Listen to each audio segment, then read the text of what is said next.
Welcome back to the Power 5 Proverbs podcast with Coach Norman and Coach A, where we break down the journey from youth sports to the pros.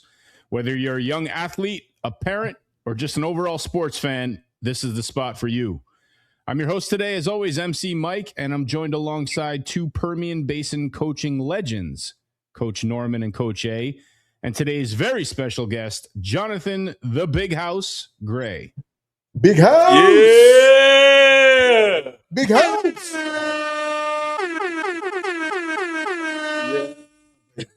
Gentlemen, how are y'all doing today? Doing good. Doing great. Blessed. Yes, sir. Blessed. Yes, sir. Always blessed. Always blessed. Always blessed to be here with you guys. That's for sure. Today we're going to be discussing, though, what it truly means to build a good name and why it matters more than talent, stats, or success.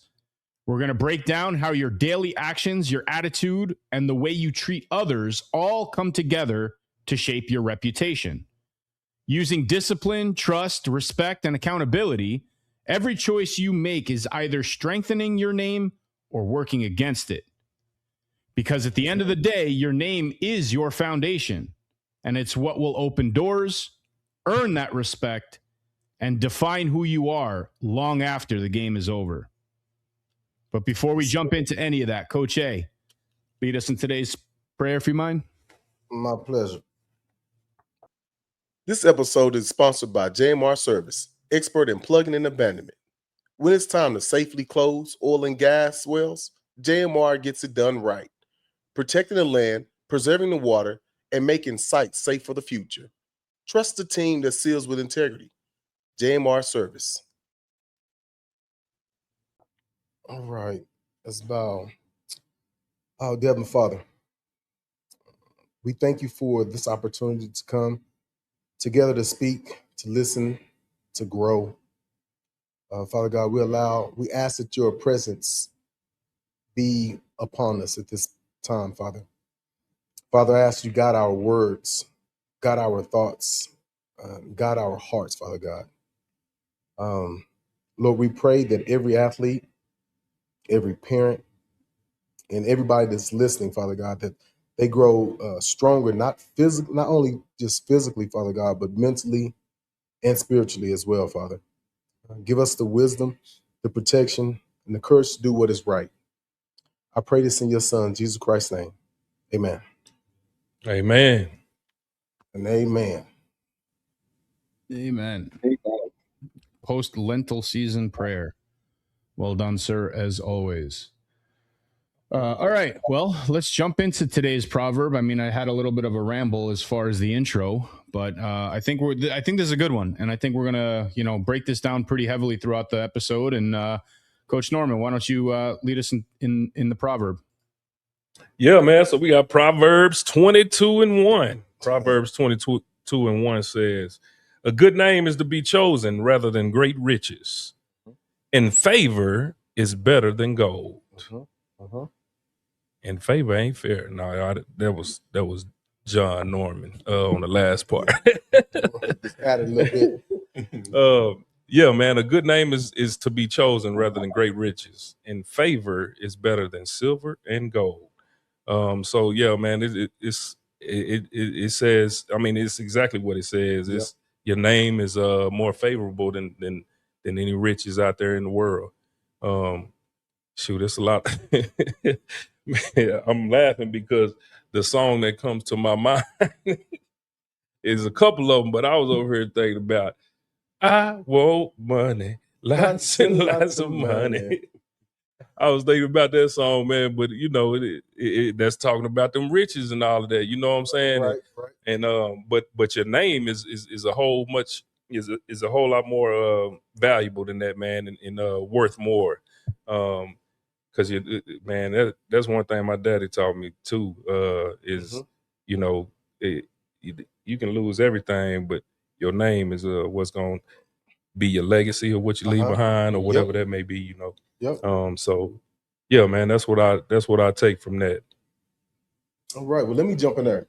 Go ahead then. Right, because we talk about a good name. Yeah, and I think it's important that we relate what the word is saying to real life things. Like, and those that are asking, what are we actually talking about? The scripture is just, it is telling us exactly what it is. But to give you an example, like your name is your brand, Bring the mic up. Oh, I'm sorry. The mic. Yeah. The mic.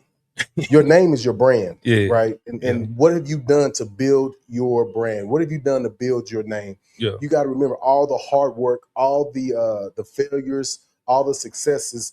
But once you build your brand, you don't want anything to taint it.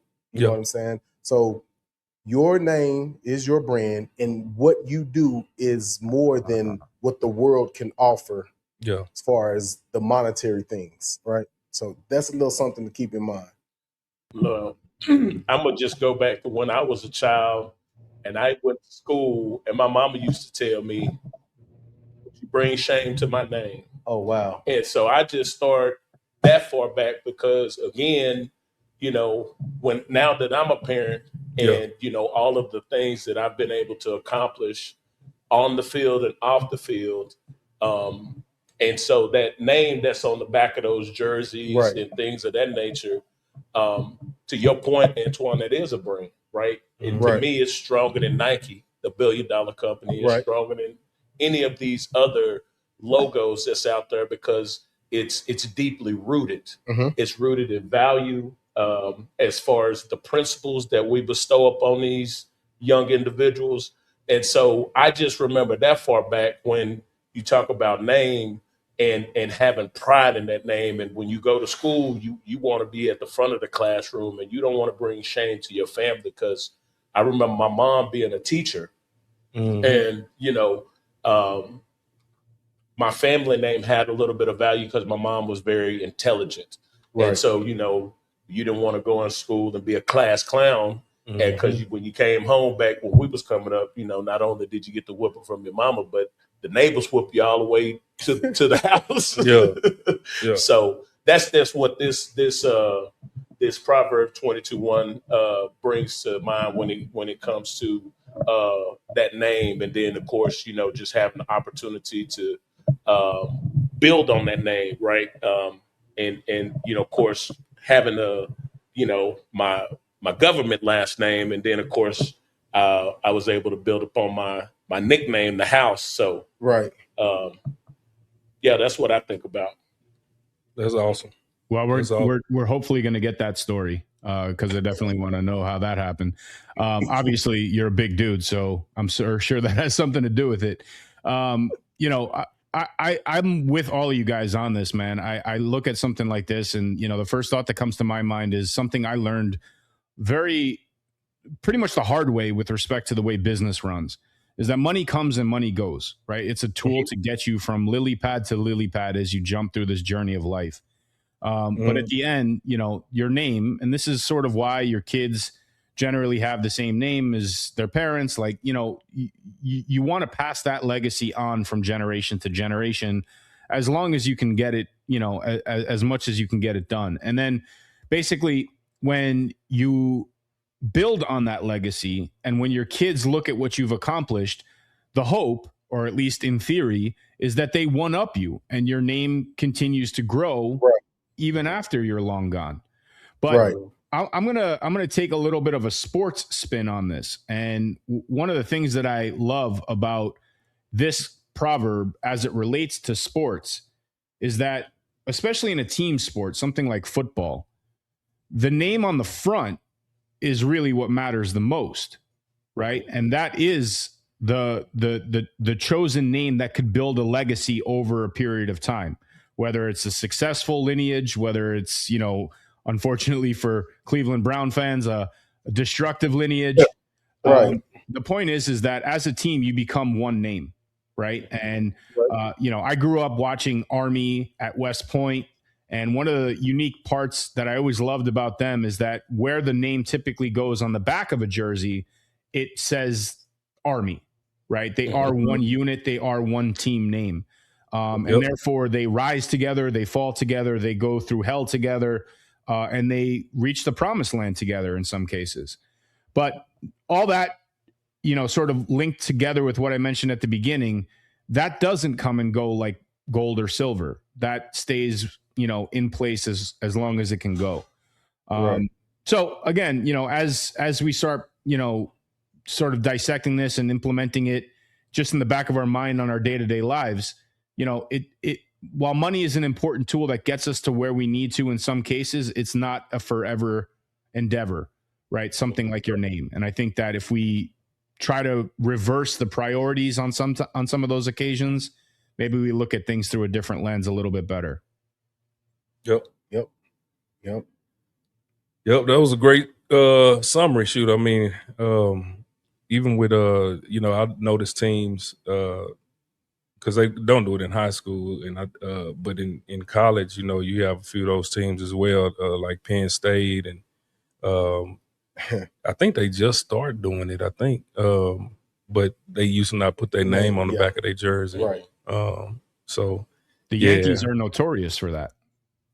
Oh yeah, Right. Yep. Right. Yeah. They didn't care about your name. They cared about, the stats that were linked to your number. And that's what hangs in their Hall of Fame. It's not your name, it's your number. You build a legacy around your number, which obviously is attached to your name, but nobody touches that number after it's retired. And I guess that's another way to look at it in sports too. Your number is your name, right? That's something that can sort of get hung up and nobody can touch if, you do everything above and beyond expectations and you become one of the greats of all time. Right. This leads me into my next point: reputation. With the name, that's built daily, not just on game days or whatever. This is like through practices. Everybody's watching you and watching what you do and how you treat your teammates, how you treat your coaches. You building that reputation, and we all have that one group of family that is well known in their community, either a good sport, great athletes, or not so good of people because of the choices that they chose to do. But every city, every state has some that you're a part of this family. That family, or this family, right? And so the funny thing about all of this is when I moved back down here, I'd done well for myself with my last name.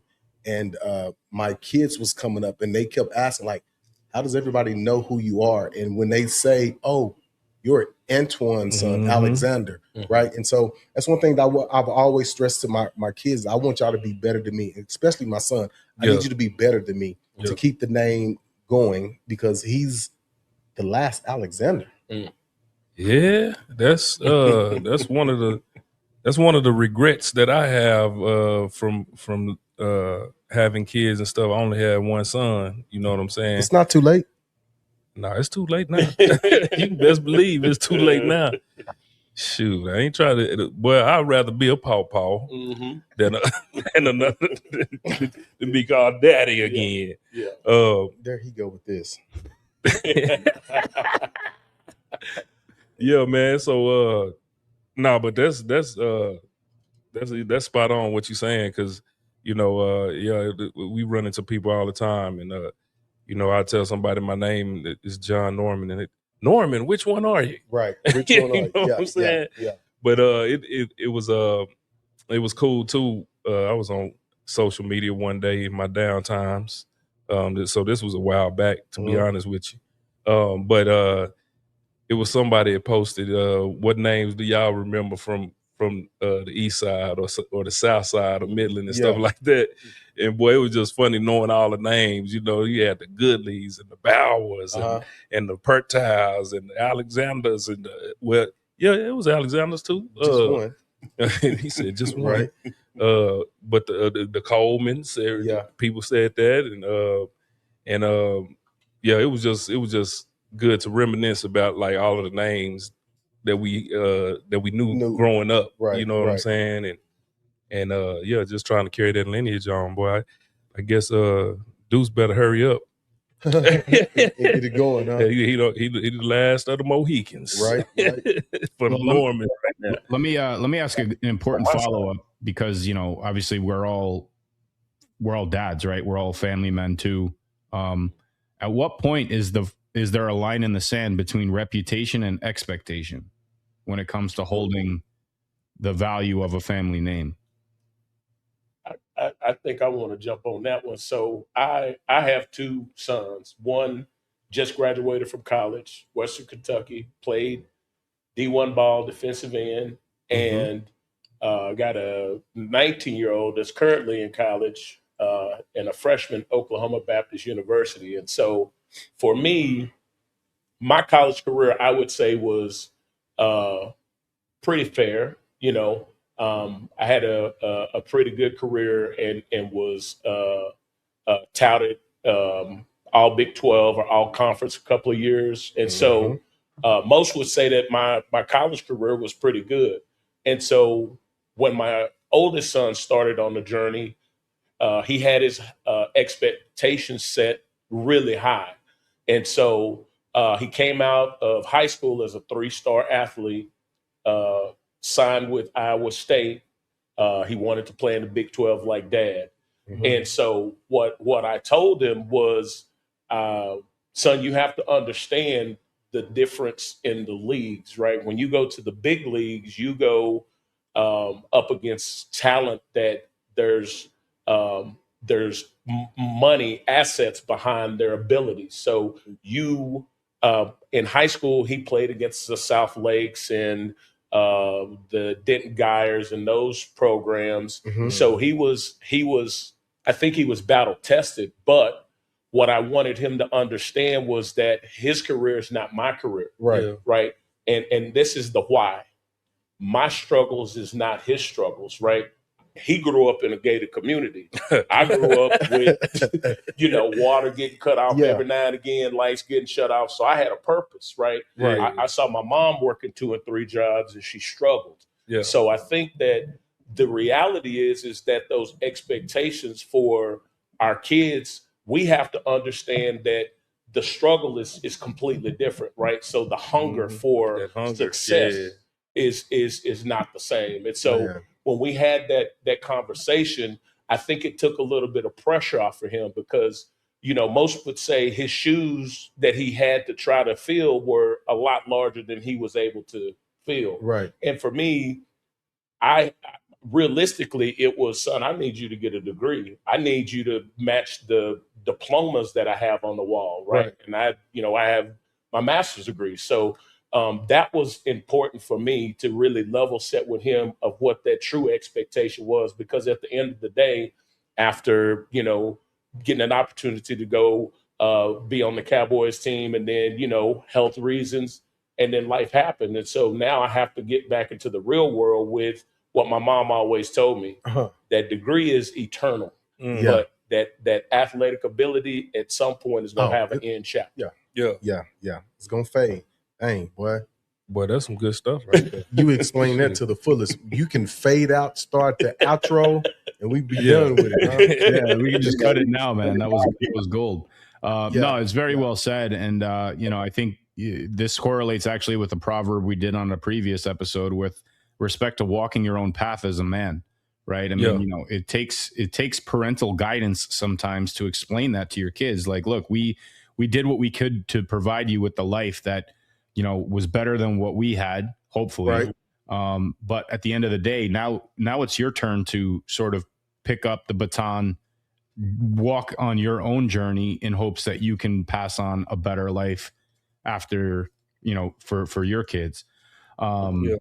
So let's rewind a little bit. I mean, I know you touched on the Big 12. Let's talk a little bit about your background, where you grew up. Where did you go to school? I'm going to venture and say Texas Tech with hopes of not getting bombasted by the two guys that are, on either side of you. But walk us through your history. Let's hear a little bit about you. Yeah. So born and raised in Lubbock, Texas, played high school ball at Estacada High School, was what they would qualify as a 5-star athlete. I was a blue chip recruit coming out. We didn't have stars back then. No. You were a chip. You was either potato chip or blue chip. Blue chip. Gotcha. And so coming out, I really didn't understand the value of college, right? Like I didn't do my SATs or any of that stuff. I just wanted to be a regular guy and help my mom make a living.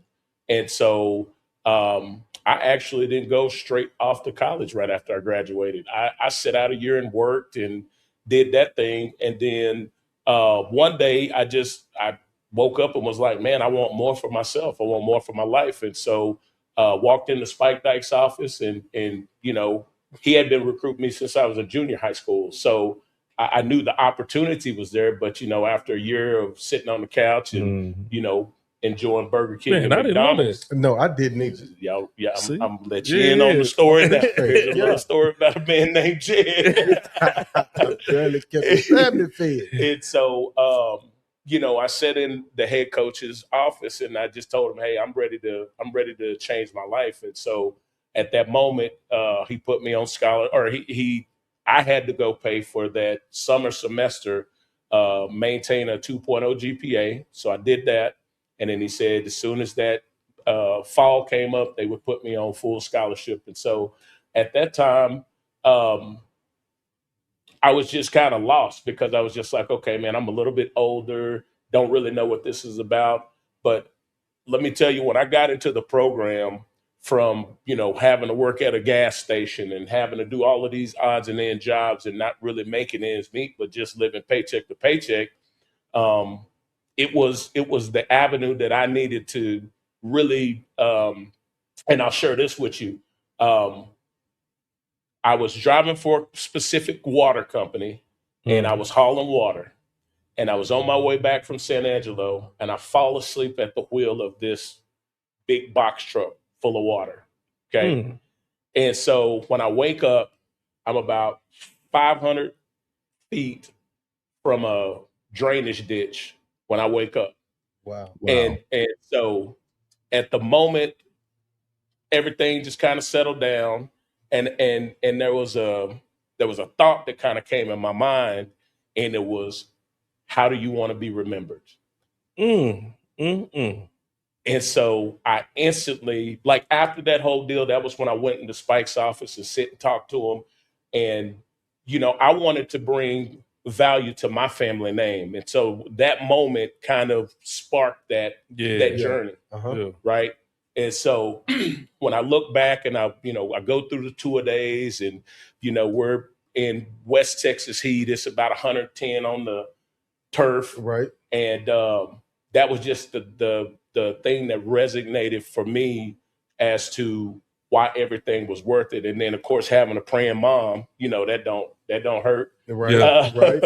And, I look at it today. I lost her in 2016, but I look at all of the journey that I went through as far as playing football. And I don't think that I was very good, but I kind of had a passion for chasing down DBs and running over linebackers and start pancaking people.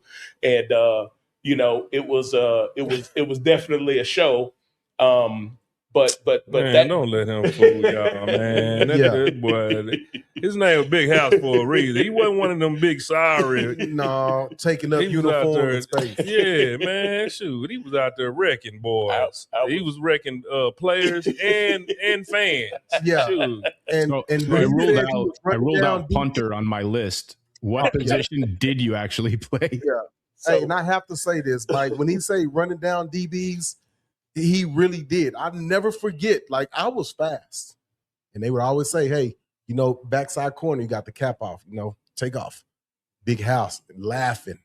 I take off in practice, running, and I see him. I was like, there's no way he's going to catch up to me. Well, he was there stride for stride. We got to the pile. The tackle is made. I'm just standing there. He was an offensive lineman down there cleaning up DBs. Yeah. Cleaning up DBs. Yes. So when y'all see that on the NFL and in college, you DBs that's out there, don't think that an old lineman can chase you down. Man, that is snack time for them. Man, I tell people all the time, man, offensive linemen are some of the best athletes on the field. Man. They got to have great feet and all of that. You know what I'm saying? They big, but that's what make them a great athlete because they big and they got good feet and stuff. Yeah. And can move. I would call us elephants on ice. You got to be a ballerina. Yeah. And then also take note of what he said. He took a year off, walked into Spike Dyke's office, and Spike Dyke is a well-known coach and got a scholarship, but he had to prove himself. Right. Yeah. Right. Which He did, man. And this was one of the first guys that I met at Tech going into the weight room. This big dude looking at me, laughing and questioning the coaches. This is how are we going to win when y'all recruiting little dudes like this? Like, you know how intimidating that was, man, to see this big old dude on his bike, and he had Terry McFadden. Steve. McFadden. Yeah, big Steve McFadden. Yeah, that, and like, to understand, y'all were the largest line in college, right? Time. In college and the pros, we were the largest offensive line, and Wow. so we wore that with pride. And and Big House, I know y'all looking at him, y'all like, man, he ain't no man. He was way bigger than this in college. Yeah, that's why we called him Big House. Yeah. He big condo right now. but in college, shoot, how much you weigh? I was probably about a smooth 380. 380. Wow. I was 165, 175, and he running me down. Yeah, man. Yeah. So 380, were you a tackle? I was an offensive tackle. I was your original blind side. I was the guy who, I was the OG. Yeah. And wore that badge of honor with pride. And 7'9". So to Antoine's point, so the game is not played like that anymore. Those blind side, like, hey, while you're looking over the pile, I'm gonna go turn your lights out. You can't do that anymore. Yep, so that's true. But that was kind of my reward. If I've run down the field 10, 15 yards, somebody got somebody got paid. And if it's you, DB, or if it's whoever, I gotta get my snack on. But like this, I'm leaving here with something. Right. I'm leaving here for something. Yeah. So yeah. That's hilarious. Yo, man. So shoot, man, this is a good conversation, man. Take us on your journey, man, after you finish your playing days at Tech. Yeah, so after Texas Tech, I go into the 2000 draft, have some medical issues that kind of came up during the combine, but was able to go to the combine. And long story short, get a free agent deal with the Dallas Cowboys, go to camp, and get the news that no athlete ever want to hear. You're going to have a knee replacement here in 3 to 5 years. And so, at 22 years old, I'm like, man, I'm too young. But I mean, that's what your elderly parents, they get this type of stuff. And so sit down with my girlfriend at the time, now wife, and I was just like, I want to run around with my kids. I want to throw the ball. I want to do all of those things. Right. And, having a knee replacement that's not on the agenda. So so I decided to step away from the game and really focus on my academia. And I had one class to finish up my bachelor's degree at Tech. So I go back to college, finish that class, and then start, corporate America. And, the rest is history. Like I said, we moved to the Dallas Metroplex. We had our first son, Jaden, and followed up 2 years or 2 years after that with Jordan. And then, I'm now working in corporate America still, was able to move here to Midland and reconnect with these guys. And man, I'm just so blessed to, have taken that journey of going to college and taking the chance and betting on myself, and then meeting guys like this who are lifelong friends. We've known each other probably 20 years. Yeah. So, man, I remember going through my journey and moving back to Dallas and stuff, with my mom and everything. And me and Big House, boy, we was working together, boy. We was out there slanging them beers at Miller and all of that, man. So we, man, that's why I tell people, man, like, even if you don't go to college to play sports or whatever, man, go for the experience. Because you meet lifelong friends and you meet people from different areas than you from, and all of that, man. And you have and shoot, they there for forever. You know what I'm saying? Big House, moving back and moving back to Midland. It's just we reconnected and everything, and shoot, it's almost like we never left. This is true. be reminiscing on the old days and talking about some new days. Yeah. and just to say, Big House is like a big brother to John and I. Yeah. Like, it's never been a point of our life that he wasn't connected. And even in the absence of that, when we come back, it's like it was just yesterday, right? Yeah. I was there. I helped his oldest son, take his steps, right? Man. When I went through my injury, I needed to move. This dude came to the house and picked up my washer and dryer and put it on the truck, right? And it was those small things that speak loud about his name, right? Yeah. So anytime somebody says something about Jonathan Gray or Aziza Gray, I know that those are well-rounded people who care for people, who have done everything they can. They will do everything they can for you. And, and sometimes Big House will just call and just spit a word of wisdom and then hang up, and he might cuss you out at the end of it. But, it's those kind of things that you need in life, and the things that he's done thus far has built his name.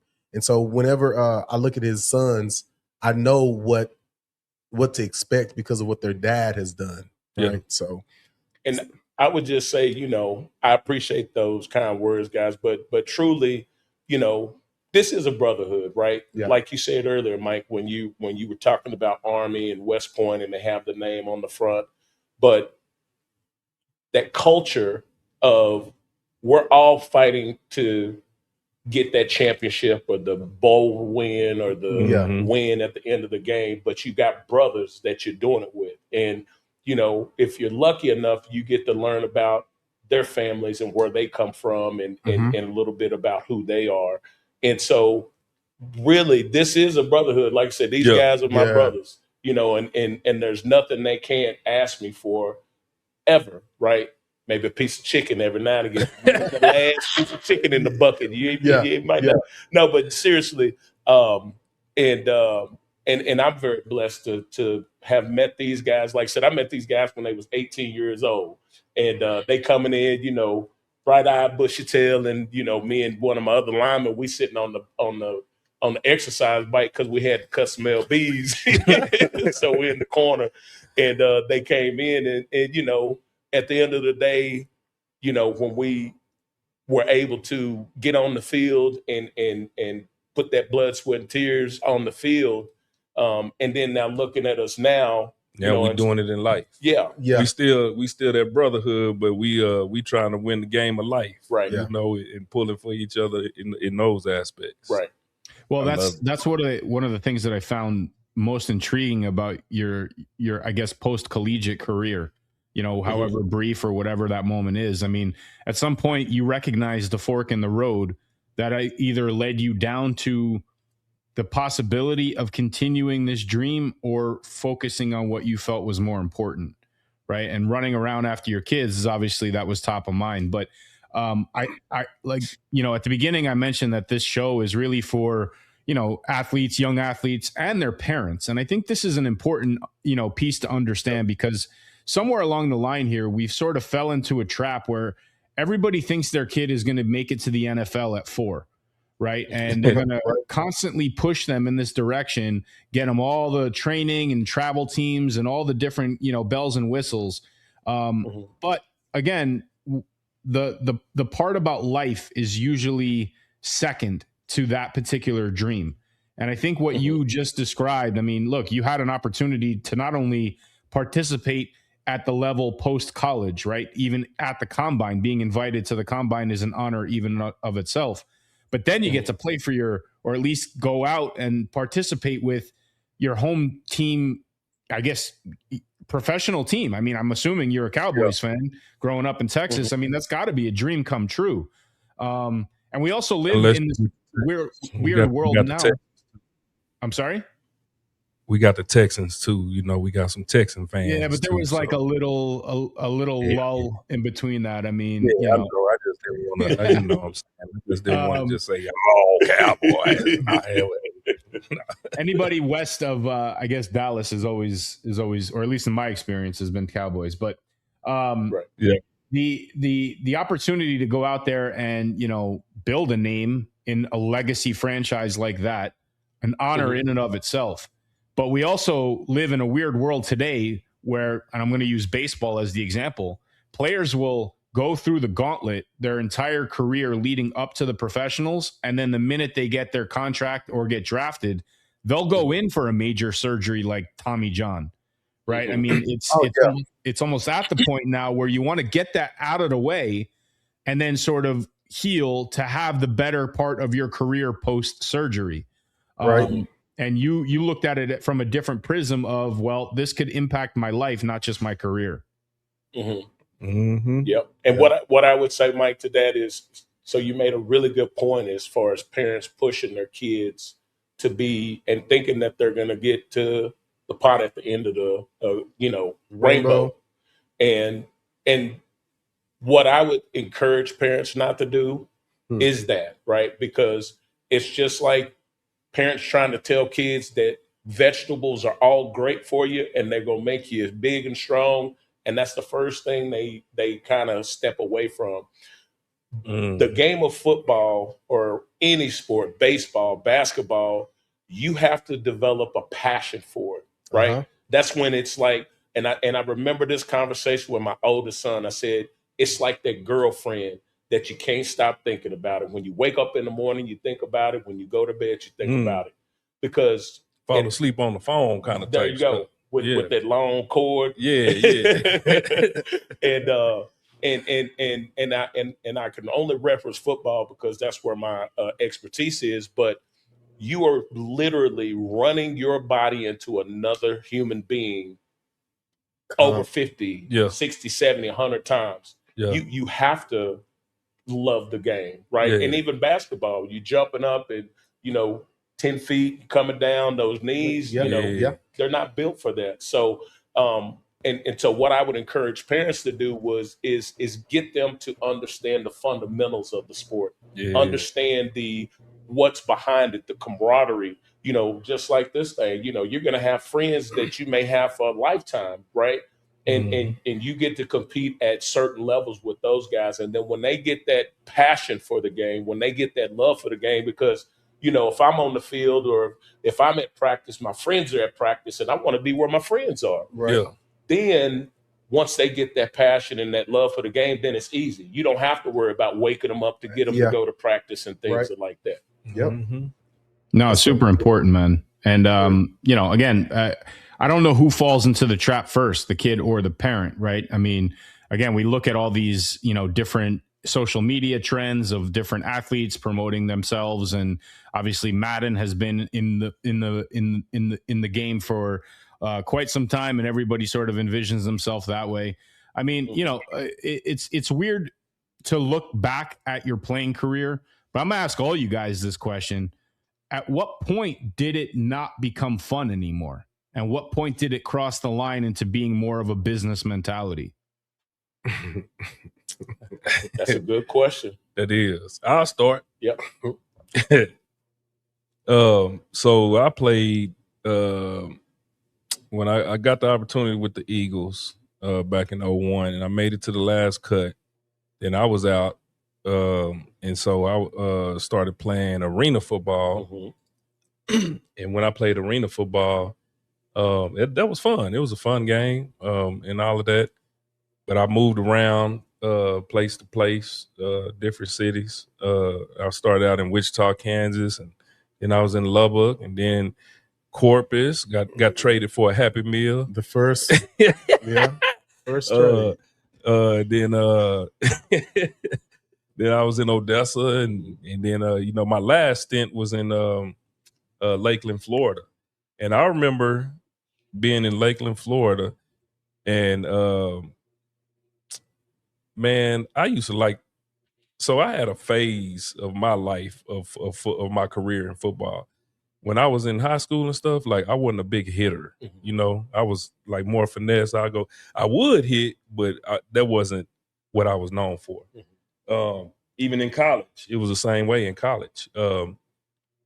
Used to try to be a ball hawk. Yeah, get that for sure, tackle. But then when I started playing professionally or semi-pro, whatever you want to call it, I had to start hitting, and I start gaining weight and stuff like that to get to a real true linebacker size and all of that. Yeah. And so, and I used to hit and I loved it. Like, shoot, I love hitting. Like House was saying, you got to love that part of when you running into somebody full speed and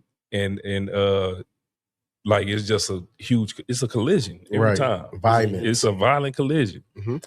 So played those years in arena, came down to my last year, and I remember being out there one day, and somebody, the running back or somebody was running the ball, man, and I ran up to him and I just dove at his ankles. I just said, dove and missed it. Like I did it on purpose because like I didn't want to hit him anymore. I didn't want to hit anymore. Yeah. And I just felt that, and I was like, man. So that was the moment. I was like, man, I can't be doing this. I can't be out here playing football. I still love the game, but when I'm not wanting to hit somebody like that, I ain't, man. I'm gonna get everybody hurt. So that was my moment. Yeah. And I would say my moment was, it was probably when I was with Dallas. I get the news from the doctor, and this is early on in my career. And I come back after that.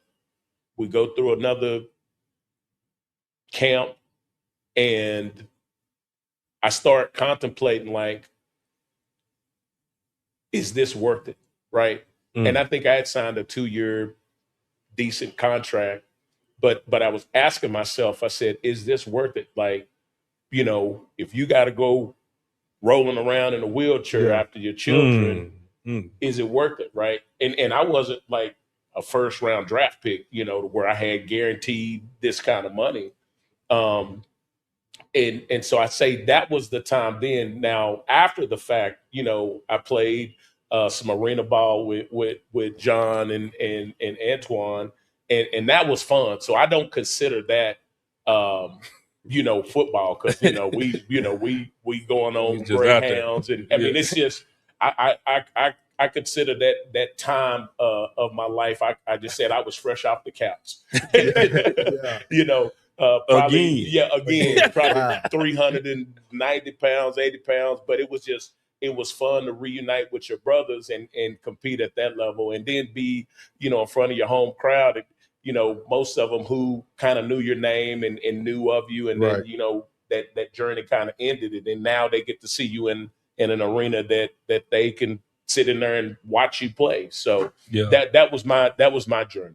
Hey, I'm gonna get to my journey, but I gotta tell one cool story about Big House in the arena. So whenever we would get these new guys in, they played on the defensive side or whatnot.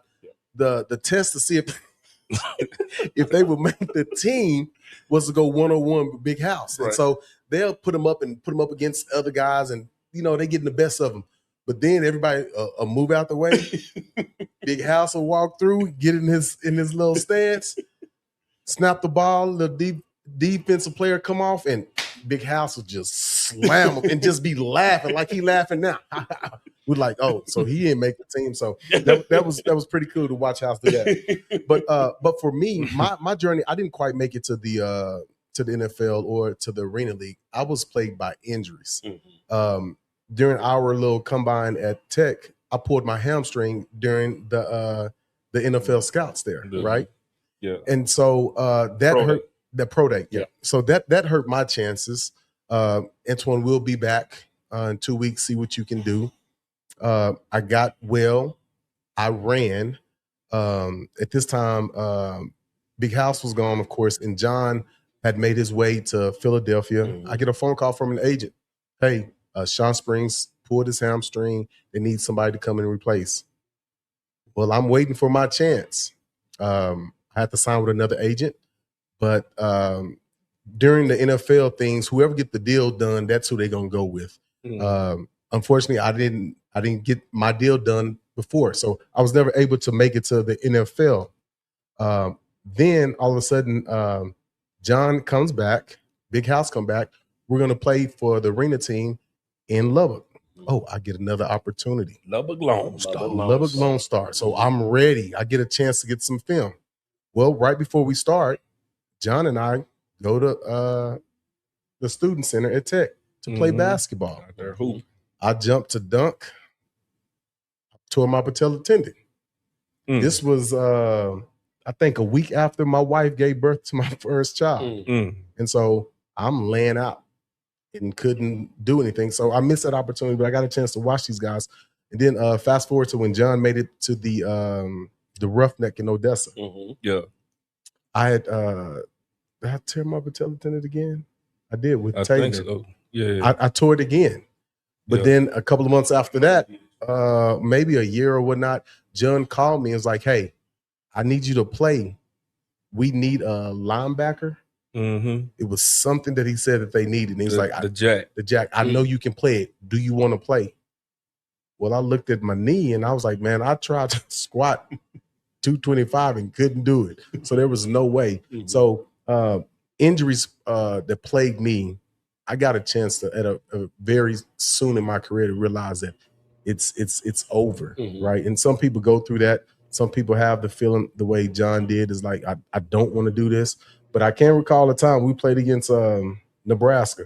And I got hit. But all throughout my career, when you got guys the size of a house chasing you down, you're supposed to be fast. Yeah. And you go to Nebraska and they say the same thing. And these guys are just, I mean, like you said, you're throwing your body into another individual, like at top speed. Like you really have to sometimes you second guess yourself, like, do I really want to do this? Yeah, right? Man. Like House was saying, man, you got to have a love for the game or you crazy. One of the right. And I think I was crazy. But yeah, I love the game. But y'all are in the trenches. Yeah. I'm outside, right? Where I can just. But then when you play a team like Nebraska, that all we're gonna do is run. Now I gotta be. All I am is an outside linebacker playing out there, and then sometimes they'll go double tight. See, and this is back in the late '90s. So you got to understand, in the late '90s, they was running the ball. Who was they running back? Oh man, shoot! They had Scott Frost as a quarterback. Dan Alexander, Big Dan Alexander. What was it? Buckhalter? No. Yeah. Buck. He played there as well. Carell Buckhalter, because he was at Philly when I was up there. But like Lawrence Phillips, those guys, like Grant Winstrom, yeah, man, they did, and they was running that triple option, man. They run that triple option, boy, and I just, for the life of me, I couldn't understand why I was playing safety and I had linemen downfield on top of me. Yeah. I was like, somebody up front ain't doing that. They didn't even stop at the linebacker. No, they just came straight to me. I'm like, dang. Yeah. What they say, corners can't tackle and safeties can't cover. Yeah, those so they took out their receiver and put me in. Man, that was trash.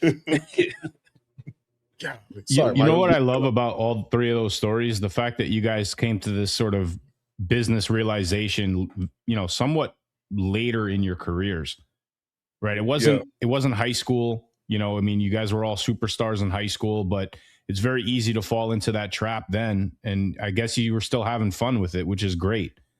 Even at the collegiate level. I mean, again, not a Mickey Mouse conference by any means, the Big 12, man. I mean, like, you had some serious competition, serious athletes, serious competition in your own locker room too, guys that are hungry looking for that position.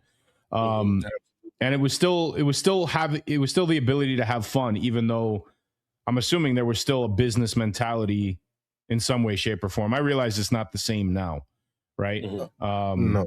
But in any event, I mean, again, we bring this back to your name, right? And what trials and tribulations you have to go through in order to appreciate it more. And, when we talk about our kids and the journey that they're set to go on, they do have a guiding light that's going to point them in the right direction. But, House, as you mentioned earlier, man, like, it's important to make sure that they truly grasp that as they go through this journey themselves, they still can have fun, right? It's not about, a business mentality at an earlier age for them, which therefore destroys the passion that they may have with it. So, I mean, you mentioned corporate America. Like, what industry are we talking about? Like, where did you transition? Where did you get I'm assuming you got your master's in business.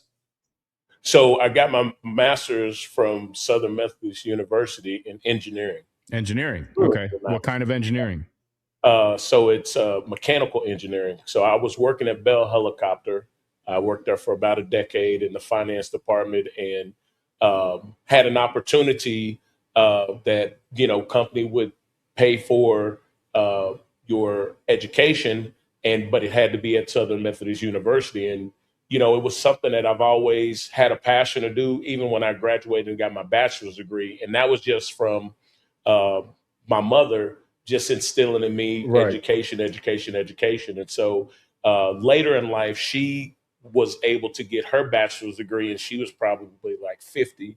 And that was probably one of the proudest moments of my whole life, just to see her after I had graduated with my bachelor's degree. Yeah. And so once she got her bachelor's degree, I've always just been that person that I always want to one up everything, right? Because I'm super competitive. Like if we,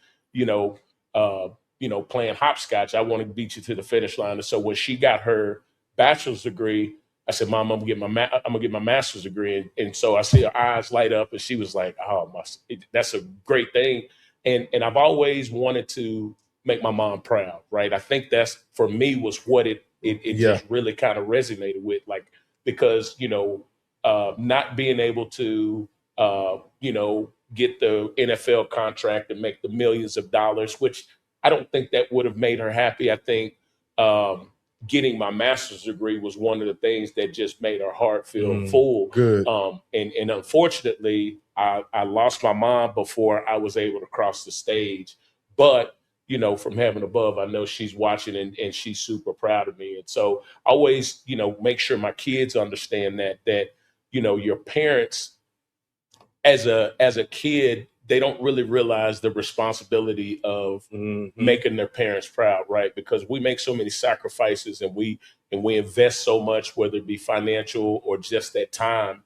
And all I want my kids to do is just make me proud. Like, and it's not doing, not being the highest NIL earner, because my son, he had some NIL deals. It's just doing the things that I know that will set you on that journey, that's going to make you better than me. Like we talked about earlier in the podcast, was I'm celebrating those things that are mile markers, that when you get to my age, you surpass anything that I could have dreamt about. So that's what comes to mind for me.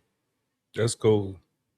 It's awesome. Man. I did an internship with Bell Helicopter in school too. I also went to school for engineering, civil though.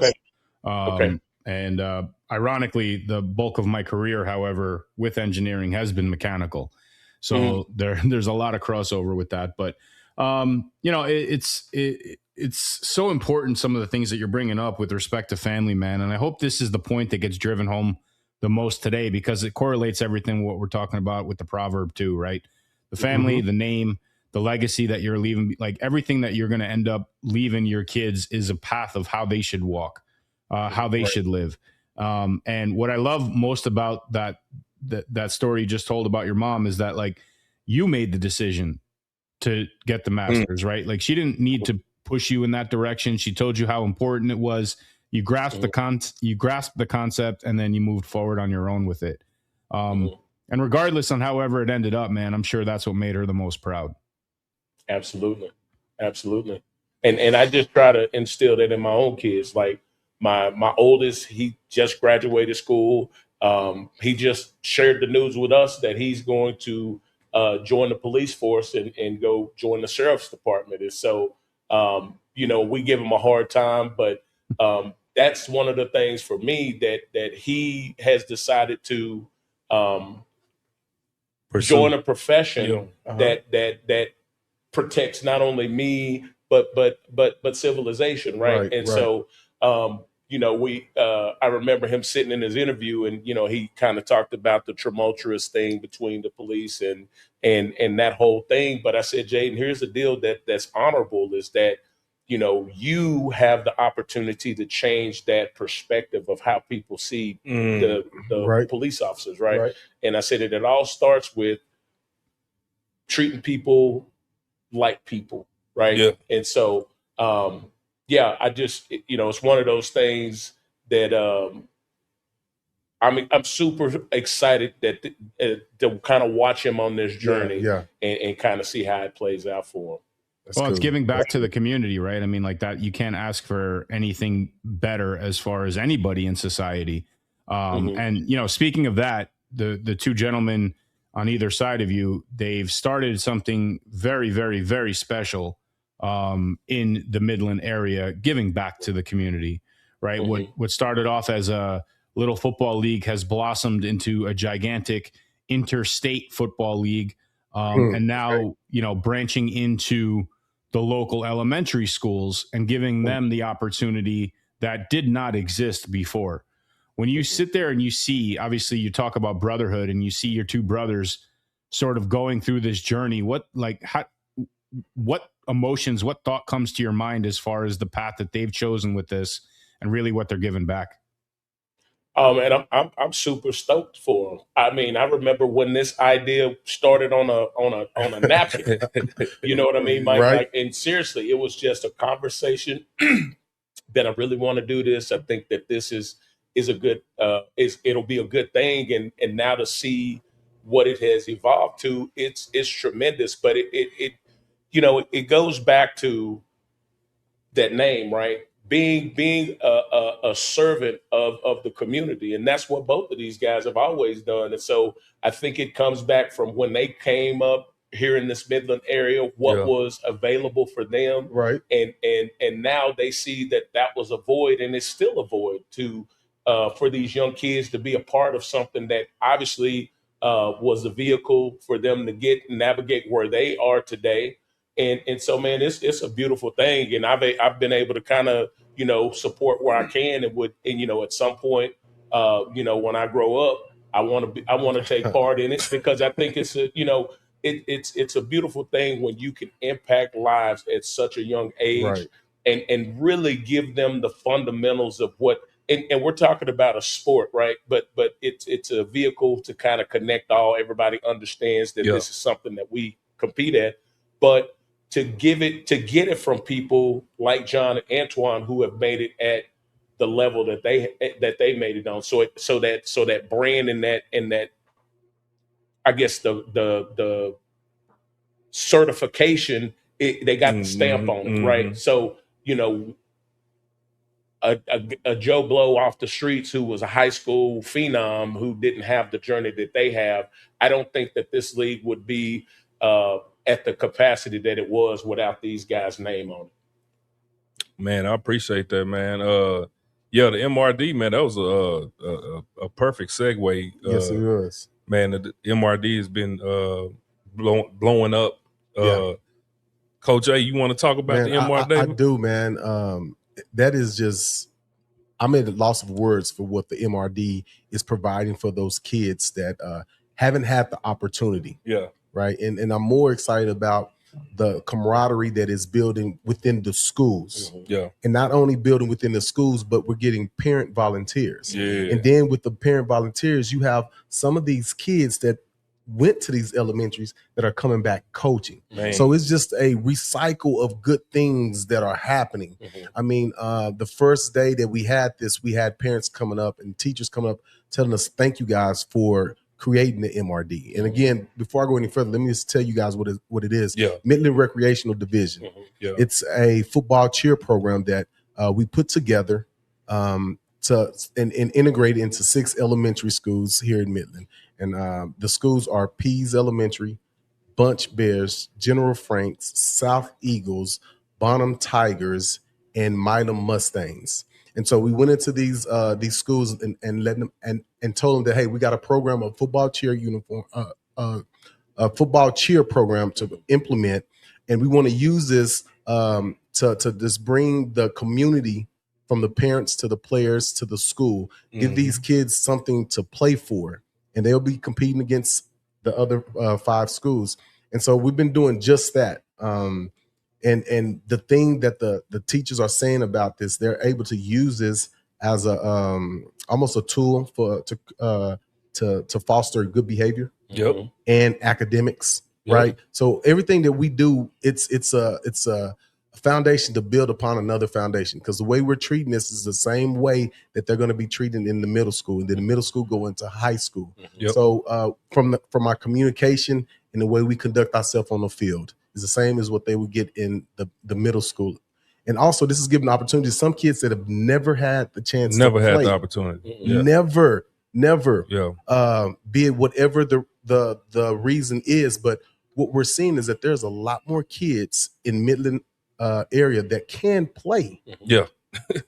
Are very, very good athletes. And not only that, I have to say, there are some girls with the popularity of the female flag football. There are girls that can play, and with colleges are picking up and giving scholarships. Like, parents, hear me out. If your daughter is a good soccer player, baseball, softball, get them into flag football. They are giving away scholarships. This is free education. This could be a ticket or a catalyst for your kid to get out of Midland and help create themselves, and come back and help us in our community. Right? So, absolutely, man. And that's and just to piggyback off of that, a lot of the things, man, that I love seeing is, and follow us on social media as well. You know, MRD has their own page on social media, and Commissioner Coach A is on there, man. And we are.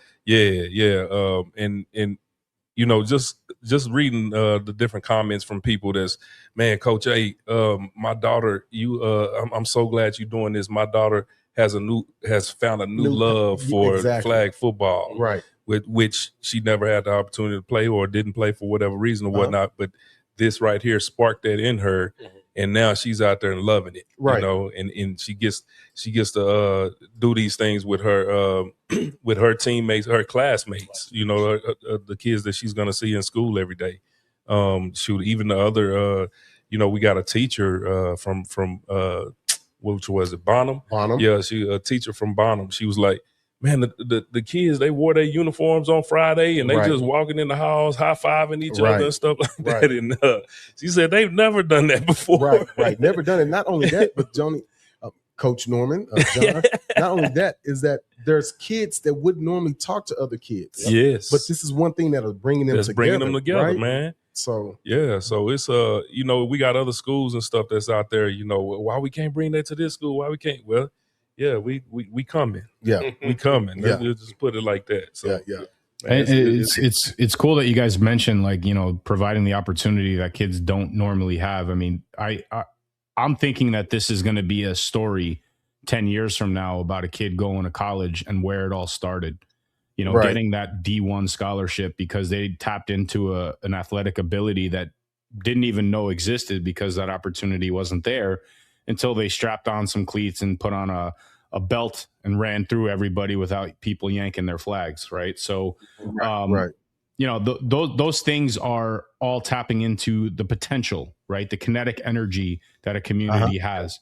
And again, the whole crux of this entire project was really about community engagement, right? Community involvement, getting parents out there, getting parents to communicate and, have fun with other parents too. Let's not forget, it's not about the kids all the time. Sometimes the parents in the stands, every Saturday they get to see, Billy's parents and, have a great conversation. Before you know it, that leads to, hey, let's meet up for some dinner and let's go on a vacation together. That becomes lifetime friendships as well. And all that is rooted in the nucleus of what is currently being developed and being built here. It's really remarkable to see it all come to fruition.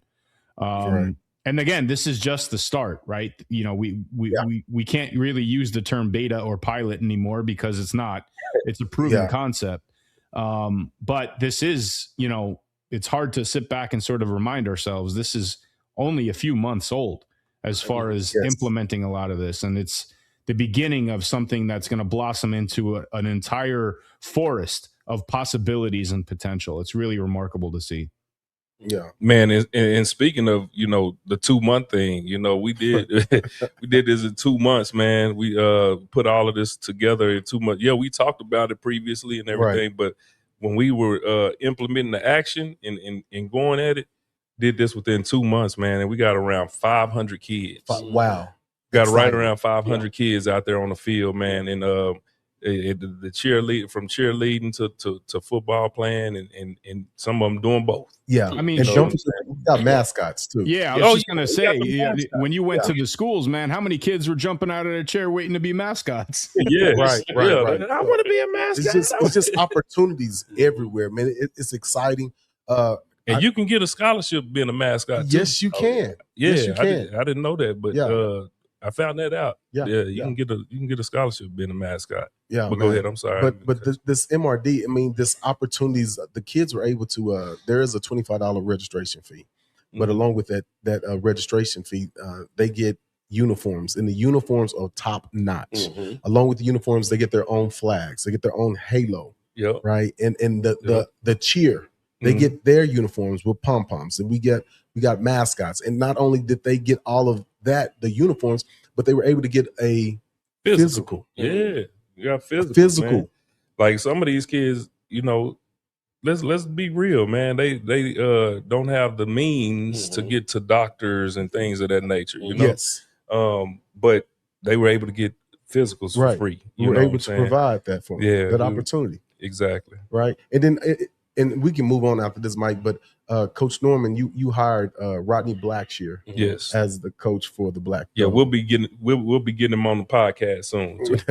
But one of the things that he and I talked about, he shared that he never had the opportunity because he just couldn't afford to play youth sports. Yeah, and the first time for him to play football was in the 8th grade, I think.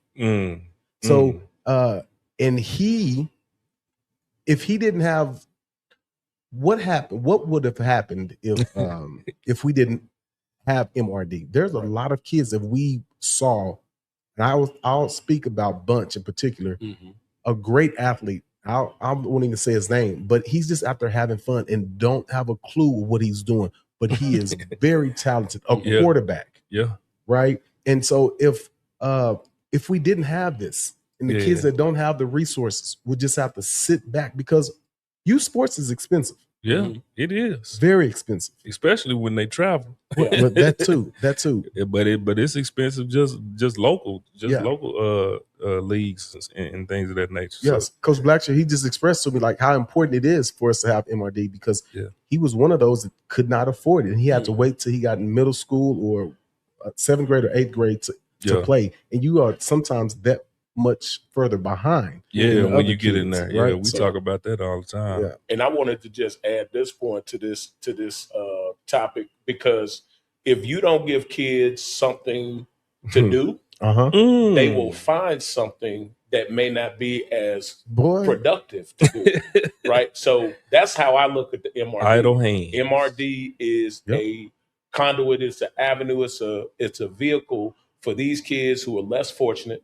It's affordable, and to all of the things that you get for that fee, it's above and beyond, right? It's just one of those things, Uncle Sam. But at the end of the day, you are getting a top-notch opportunity to have a peek behind the curtain before you go to middle school, before you go to high school, and then if God willing, you go to college. So these guys are laying the foundation here in this community for these 6 schools to definitely have an opportunity at ground level. Now, I'm speaking into fruition. They're going to be in every elementary school in Midland. Man, go and speak about. Come on, Lord, here. So, but this group of 6 right now, they have no idea that, man, you guys are truly at the foundation of something that's going to be very monumental coming soon. And shout out Scarborough Foundation, man. Shout out Scarborough Foundation. Thank you, Scarborough Foundation. We received a grant to put this program together, man. And I don't want that to be missed in this entire thing. So we have people in the community that understand the need. They understand what we could do, and they gave us a chance to put a product together out there on the field and in the classroom and all of that, man. And man, we just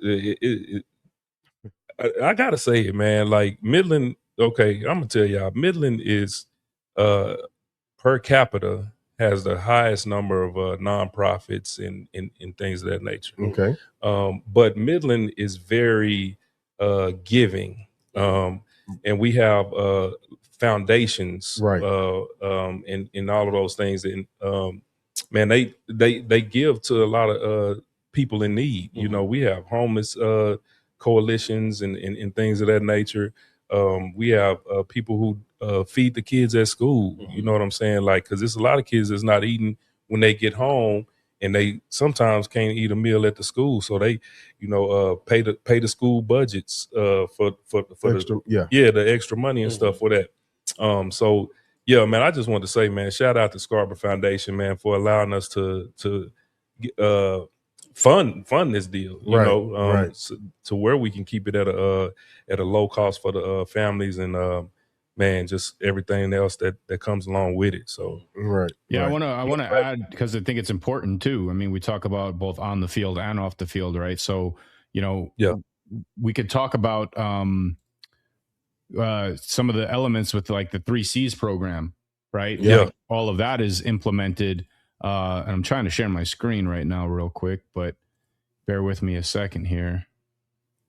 Yeah, we got that core 3 C's program, man. It's interesting, man. We went to Bunch and talked to some kids and everything, man, and you know, let them know that it just we just launched. It just opened today. It's a program that they can go through that talks about the 6 principles of discipline, trust, respect, hard work, integrity, and accountability. And so they'll be taking one of those disciplines and learning about those disciplines once a week.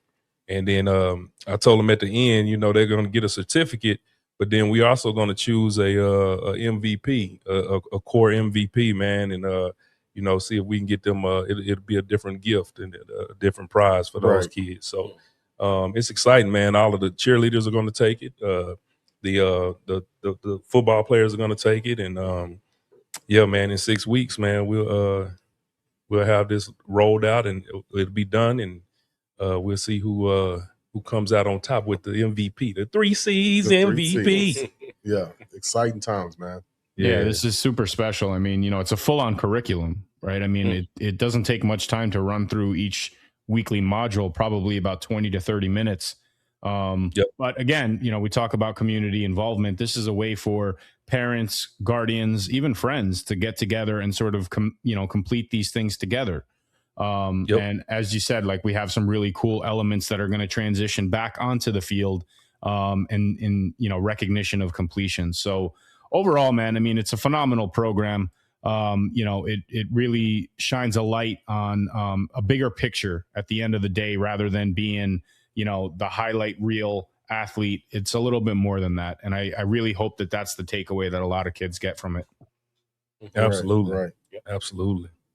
Well, I mean, look, we covered a lot, and as far as if you're going to rank them, this is definitely one of the top episodes, I feel. I think we touched on a lot of stuff, and House, I mean, you shed a lot of insight, man, and I appreciate that. One of the things that we haven't done in a while, but now that you're here, and obviously you provided a lot of wisdom, one of the things that we ask our guests is that what is that one tip that you can provide to a student athlete or a young athlete? What's that one little bit of advice that they could take away from your experience, as well as some of the things we chatted about on this episode? I would say stay humble and stay grounded, right? I think in the era of NIL and it's more about the person than the team. I think if you stay humble and grounded, those things will come. Yeah. And I could just only reflect on how I became House. Was I was just a chubby kid that had fun playing the game with my friends, and when I became the athlete, I really kind of honed my skills, not only in the weight room, but on the field. Being humble and staying grounded is what kept me hungry enough to keep pushing that I wasn't good enough. Yeah. And even when I was good enough, I still kept going. Yeah. So that's what I would say. Humble and grounded. Man, Amazing. well, I'd like to thank you for being on this episode with us, House, man. Yeah. You got to come back. Yeah, shoot yeah, man. Got to come back, man. And we got a lot more to chop it up on. You know what I'm saying? So, yeah, we appreciate you, man. Thank y'all for having me. I just want to close it. I'm still mad at John for not making it to the NFL, and I forgot I was mad at House for not making it to the NFL because I was supposed to be in that entourage is just with my friends that made it. Quick story. House had the opportunity to stay with us. Like he said, he didn't go right into college when he got done. So he had another year with us. And I never forget that John and I went to House like, House, please don't leave, man. We need you. Coach Leach is coming in, a better offense and all this. He was like, man, I'll see. I think the next week he pulls up a tech in that brand new Escalade. It was pewter. Was it gray? It was black. It was black with the peanut butter guts. Yep. And it had the mustard and mayonnaise on the top. Yeah. Man. And you had that so cooler. we knew he was gone. He was like, House. I understand. So, yeah, I had three opportunities to make it to the league. 1, 2, and 3, and it didn't work out. None of them work out. So I'm mad at him. Yeah. But I'd rather be here than there. We got friends for life. You can still yell at clouds. It's fine. Yeah, there you go. Yeah, well, man. I mean, another great episode as always. We talked a lot about MRD today, which was great, but we also can't forget we have a very successful 7-on-7 season currently underway as well. We shifted from the 9v9 into the 7-on-7, and it just got much bigger. So we'll talk a little bit about that league in the coming episodes. We also have AYF fall football and cheer registration open for big and small school, and of course track. Sir. We got summertime around the corner, and track is fully underway. So we got some updates for track that we're going to be announcing pretty quickly here as the schedule rolls out. So other than that, gentlemen, do we have any final comments before we part ways here? No, man, just keep your name clean, man. Keep your name clean, man. Just like the Proverbs said, it's more valuable than all that silver and gold. So, that's all I want to point out one quick thing before we leave here. So, I'm a little disappointed in you guys, and the reason is because you guys have had all of these continuous upgrades to your studio set, including the fern. Like, we can't forget about the fern and the presence of the fern. You see me put the footage in right there? I see that, but nobody recognized my new microphone, my P5 Proverbs microphone. So I thought it was a sticker. Well, I can tell you, I'm sitting in the position where I can't see you. We had to adjust the TV, so I can't even see your whole face over there. I thought you was this little emoji, but you got a new hat on. I do. I went through a little rebrand. So there you go. The P5. Okay, I love it. P5 Proverbs. So, yeah. All right. Gentlemen, it's always a pleasure. Thank you guys for tuning in, and we'll catch you on the next episode. Yes, sir.